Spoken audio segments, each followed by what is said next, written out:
Hello students, Jai Swaminarayan. Welcome to the virtual lecture series of Basic Engineering and Drawing. Okay, now we are on the topic of parabola.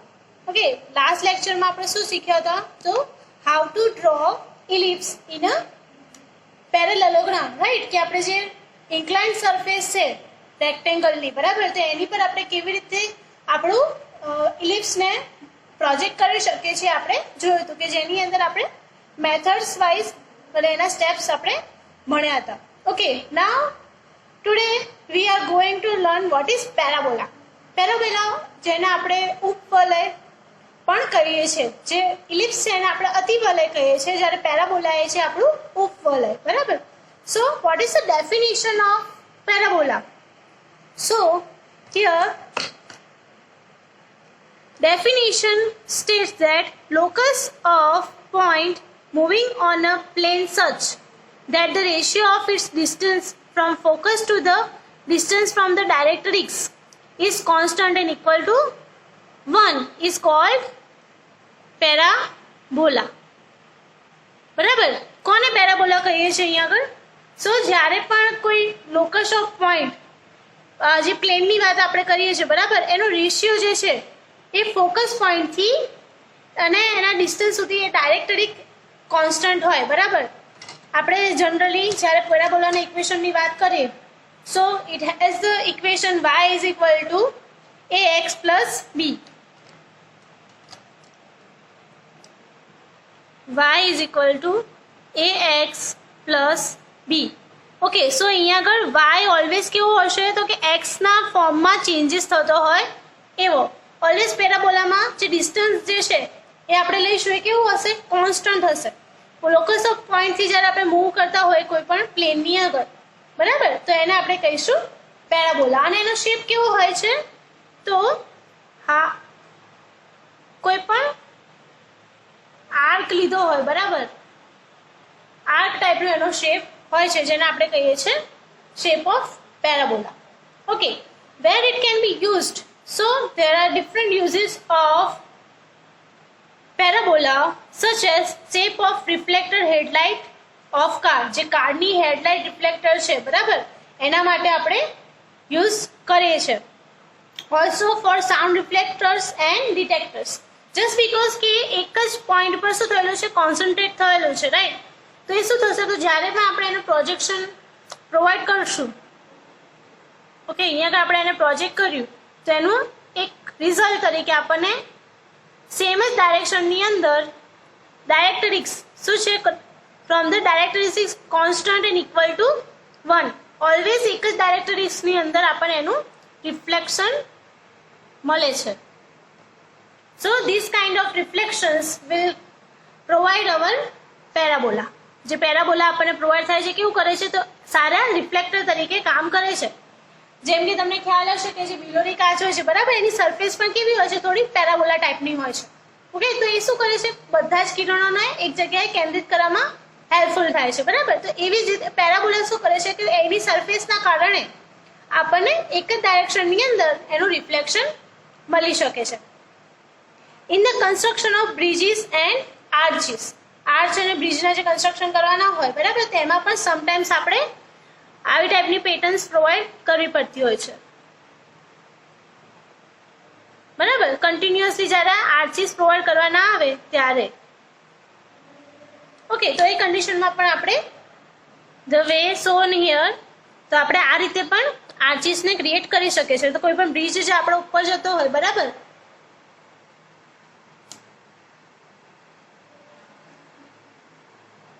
એના માટે આપણે એને design કરી શકીએ છીએ. સો also જ્યારે હેડલાઇટની વાત કરે છે reflector of headlight light of car બરાબર તે કેવું હોય તો કે આ ટાઈપની એની કન્સ્ટ્રક્શન હશે. અહીંયા આપણે શું હશે? બલ્બ હશે બરાબર. તો એ બલ્બ શું કરે છે તો અહીંયાની એની જે લાઇટ હશે એ શું કરશે? રિફ્લેક્ટ કરશે એની એજીસ ઉપર બરાબર. તો એજીસ ઉપર રિફ્લેક્ટ થયું એના કારણે એનું જે પ્રેસિપિટેશન છે રિફ્લેક્શન જે છે એ કઈ ડાયરેક્શનમાં? અહીંયાથી એની નીચેની ડાયરેક્શનમાં આપણને મળે છે. સો આ થયું આપણું કાર રિફ્લેક્ટર એટલે કે પેરાબોલિક રિફ્લેક્ટર.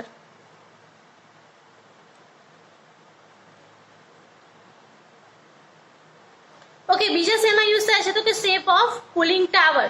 કુલિંગ ટાવરનો તમે શેપ જોયો હશે, બરાબર? તો કેવો હોય છે? સિલિન્ડ્રિકલ હોય છે, પણ એની અંદરની જ્યારે સરફેસની વાત કરવા જોઈએ તો કેવી હોય છે? પેરાબોલિક હોય છે. એન્ડ ટ્રેજેક્ટરી ઓફ પ્રોજેક્ટાઇલ, બરાબર? તો એના માટે પણ એ યુઝફુલ છે. Now we will take an example of how to draw a parabol. Okay, તો પેરાબોલા આપણે કેવી રીતે ડ્રો કરી શકીએ? તો એની એક મેથડ છે which is rectangle method. Okay, તો રેક્ટેંગલ મેથડની અંદર આપણે સૌથી પહેલા શું જોઈશે તો કે એક રેક્ટેંગલનું સાઇઝ, બરાબર? તો આપણે એમાં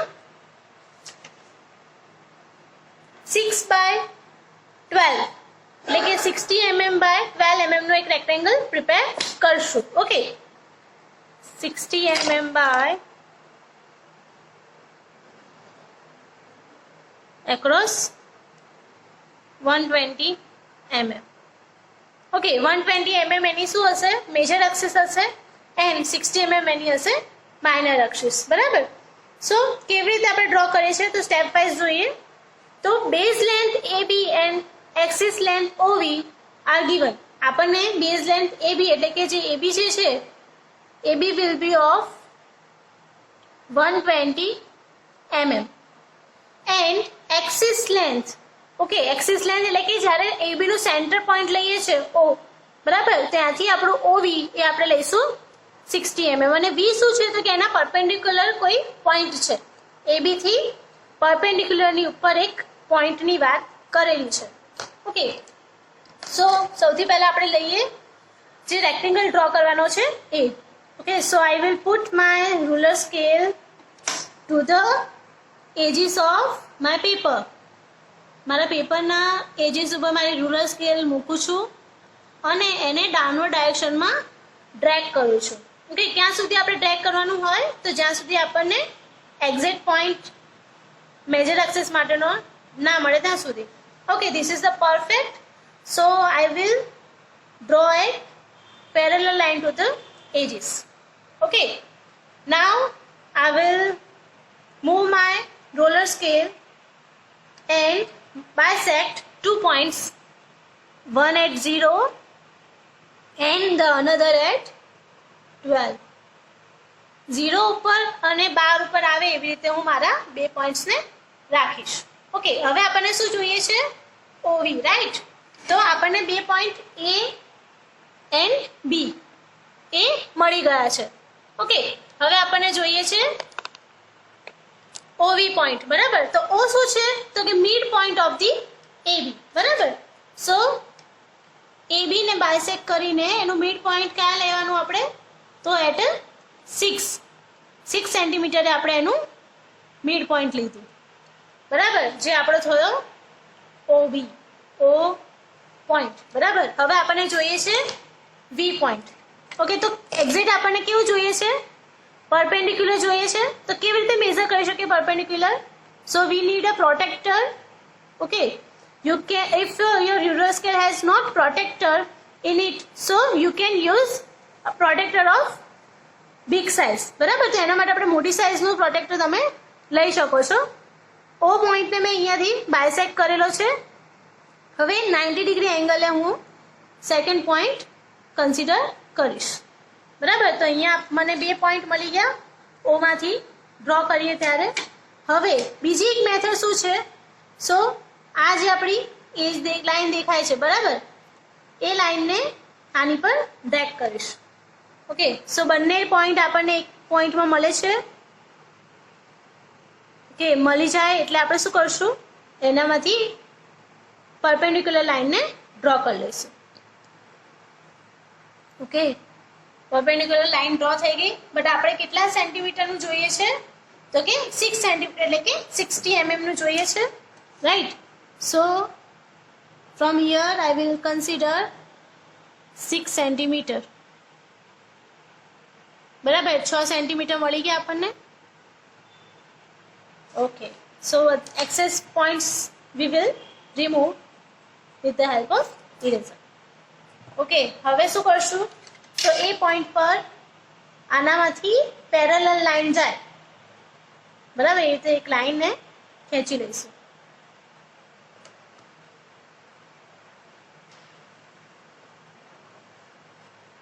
ઓકે, પેરેલલ લાઈન આપણને ડ્રો થઈ ગઈ. નાઉ what is the next step? તો આના પેરેલલ લાઈન બંને સાઈડ ડ્રો કરી લઈશું.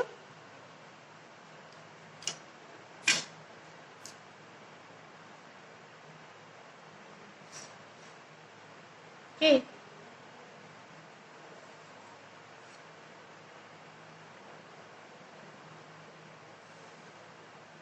રાઈટ, આપણને એક રેક્ટેંગલ પોર્શન મળી ગયો. બરાબર, અહીંયાથી આપણું 12 અને અપર ડાયરેક્શનમાં આપણને 6, બરાબર, 60 mm.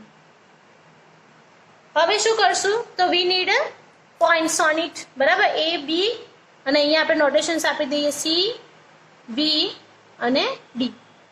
બરાબર, તો A, O, B, C, B, D આપણને પોઈન્ટ્સ મળી ગયા છે. ઓકે, હવે શું કામ કરવાનું છે આપણે? તો કે AB લાઈનને બરાબર ડિવાઈડ કરશું આપણે 12 પોર્શન્સની અંદર. Okay, I will point out A to B in 12 major divisions, 3, 4 and 5. Okay, similarly from here 1, 2, 3, 4 and 5. Okay, this one is 0 points, so 0 to 6 and 0 to 6 on both sides. So notation will be according to 1, 2, 3, 4, 5 and the 6th one.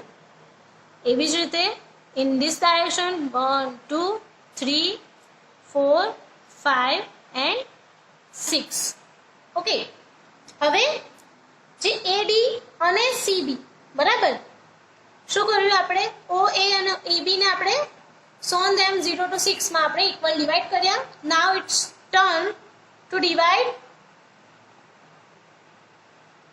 AD and CB. બરાબર, તો આપણે AD અને CB ને એટલે કે CB and DA ને આપણે શું કરશું? 6 પોર્શનમાં પાર્ટીશન્સ કરશું.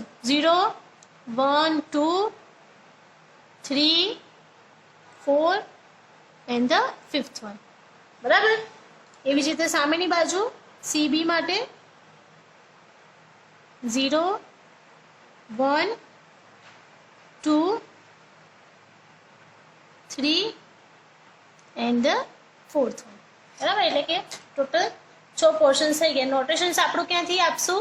તો કે ટોપ પરથી 0, 1, 2, 3, 4, 5 and 6 તો છે જ. 0, 1, 2, 3, 4, 5 and 6. બરાબર, આ આપણી ઇઝી મેથડ થઈ ગઈ. ઓકે, હવે શું કામ કરવાનું છે આપણે? So we have to project this point to the upper directions. બરાબર, તો નીચેના જે પોઈન્ટ્સ છે એને આપણે ઉપરની ડાયરેક્શનમાં ડ્રેગ કરવાના છે. Okay, so I will start dragging parallel to AD. Okay, the first one at 5. Make sure it always be in a lighter scale. બરાબર, એકદમ લાઇટલી ડ્રો કરશું એટલે કે આપણે રફ કરીએ ત્યારે એના પડછાયા પડે નહીં. Third, second and fourth. બરાબર, એવી જ રીતે બીજી બાજુ 1, 2, 3, 4 and 5. બરાબર, ટોટલ આપણા 12 લાઇન્સ ઉપર પ્રોજેક્ટ થઈ ગઈ છે. 0 થી લઈને 6 આ બાજુ અને 0 થી લઈને 6 આ બાજુ. ઓકે, બંને ડાયરેક્શનમાં આપણું ડ્રો થઈ ગયું છે. હવે શું કરવાનું છે મેઇન? તો કે O માંથી આપણે સ્ટ્રેટ લાઇન્સ લઈએ છીએ જેને આપણે ડાયરેક્ટ્રિક્સ કહીએ છીએ. ઓકે, અને V માંથી આપણે શું લઈશું? ઇન્ક્લાઇન્ડ લાઇન્સ, બરાબર. જસ્ટ બીકોઝ આપણું જે રિફ્લેક્શન છે કેવું હોય છે? સીધી ડાયરેક્શનમાં છે, બરાબર. મેં જે રીતે તમને આગળ એક ફિગર ડ્રો કરી સમજાવ્યું હતું, બરાબર. આપણો પેરાબોલા હોય, બરાબર, તો એ કેવી રીતે વર્ક કરે છે? તો કે કોઈ પોઈન્ટ પરથી જ્યારે એની પર પ્રેસિપિટેશન કરવામાં આવે, બરાબર, તો એનું જે રિફ્લેક્શન છે આપણને કઈ ડાયરેક્શનમાં મળે છે? Always downward ડાયરેક્શનમાં. સો આપણે ડ્રો પણ કેવી રીતે કરીએ છીએ? તો પહેલા ડાયરેક્ટ્રિક્સથી ચાલુ કરીએ છીએ, ડાયરેક્ટ્રિક્સ, બરાબર. ડાયરેક્ટ્રિક્સનો યુઝ કરીને આપણે એને ડ્રો કરીએ છીએ.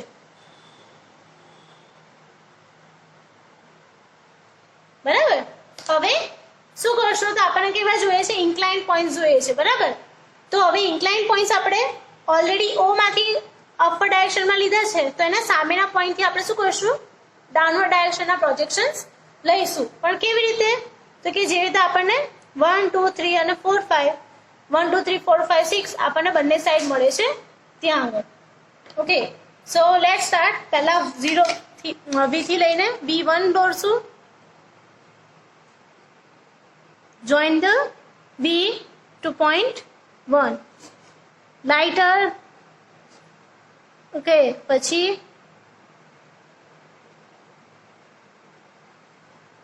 again 2 V3 V3 V4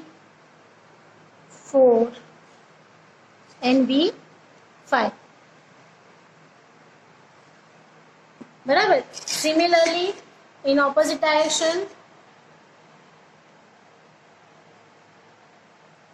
V1 V2 V3 V4 and the last one V5. Okay, upper ડાયરેક્શનની લાઈન થઈ ગઈ, ડાઉનવર્ડ ડાયરેક્શનની લાઈન થઈ ગઈ. ઓકે, ઓલ જ્યારે પણ કોઈ પણ ડ્રોઈંગ કરે છે તો લાસ્ટ સ્ટેપ શું હોય છે? બાયસેક્ટ કરવાનું, 0 માંથી 0 ના પોઈન્ટ્સને અને 1 માંથી આવતા વન્સની લાઇન્સને, બરાબર. તો O માંથી 0 ની પોઈન્ટ ક્યાં છે? તો એક્ઝેક્ટ V ઉપર મળે છે. સો એક પોઈન્ટ આપણે ક્યાં મળશે? V ઉપર. ઓકે, પછી આપણો નેક્સ્ટ પોઈન્ટ ક્યાં મળશે? સો 1 લાઈન એન્ડ V1, બરાબર. તો એને આપણે લઈશું સેકન્ડ પોઈન્ટ તરીકે. ઓકે, પછી આવશે 2 અને 2 માંથી જતો પોઈન્ટ એટલે કે અહીંયા. પછી 3 4 5 અને 6. 6 પોઈન્ટ આપણને આ ડાયરેક્શનમાં મળી ગયા છે. 0 1 2 3 4 5 and 6. Similarly સામેની બાજુ. So 0 0 1 1. ઓલવેઝ ધ્યાન રાખવાનું કે અહીંયા તમે જે લાઈન જોવો છો ને એ અહીંયા લાઈન જોતા રહેવાનું, બરાબર. તો કે 1 માંથી જે લાઈન આવે છે એ 1 ને જ ટચ થવી જોઈએ, બરાબર. સમટાઈમ્સ તમે કદાચ અહીંયા ઉતાવળમાં તમે ડ્રો કરતા હો ને અહીંયા પોઈન્ટ લઈ લો છો તો શું થશે? ત્યાં આગળ તમારી મિસ્ટેક થશે ને તમારો કર્વ જે છે એ બનશે નહીં, બરાબર. એટલે ધ્યાન રાખવાનું કે તમે કયા પોઈન્ટ્સ માટે કઈ લાઈનને જોઈ રહ્યા છો. સો સેકન્ડ માટે સેકન્ડ V1, V2 માટે V2, બરાબર. 3, the fourth one, fifth one and the sixth one. Okay, આપણને એક પેરાબોલિક ઇફેક્ટ થતી દેખાય છે અહીંયા આગળ. ઓકે, સો હવે એને આપણે શું કરી નાખશું? જોઈન કરી નાખશું. I am using sketch pens to be more visible, but you must have to use your pencil lead.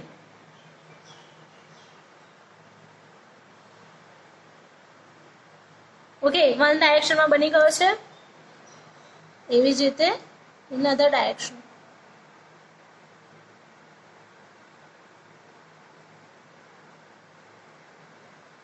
Okay, symmetrical દેખાવો જોઈએ.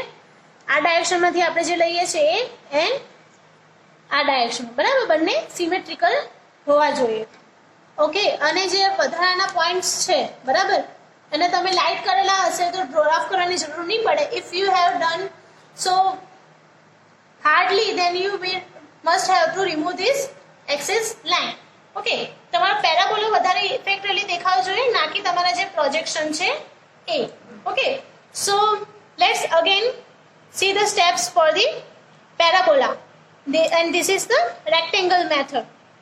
Okay, first શું કરીશું આપણે તો કે 12 સેન્ટીમીટર, બીકોઝ આપણને શું આપેલું હશે એક્ઝામ્પલમાં, એક્સિસ આપેલી હશે બેઝ લેન્થ અને એક્સિસ લેન્થ, બરાબર. ઓવી શું છે આપણું એક્સિસ લેન્થ છે, axis length, and AB is our base length.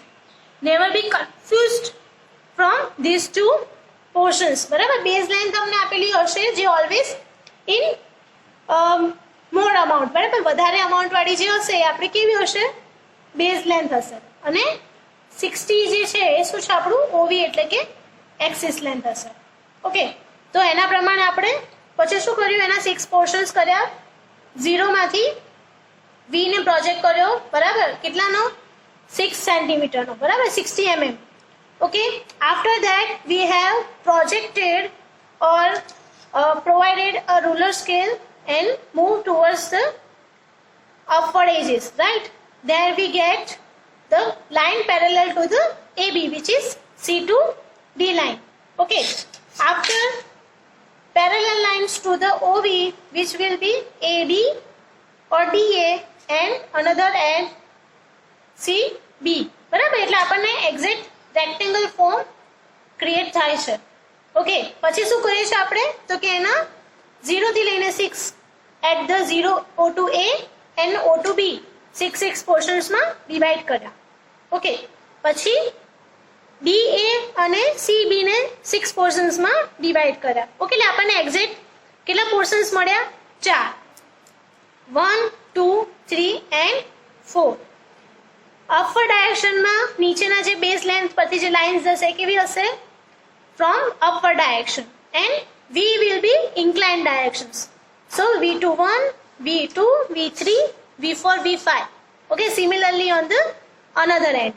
After that we will join 1 to 1, 2 to 2, 3 to 3 and 4 4, and similarly the other points. Okay, hopefully તમને figure કેવી રીતે draw કરવી છે સમજણ પડી હશે. And we will notify this points as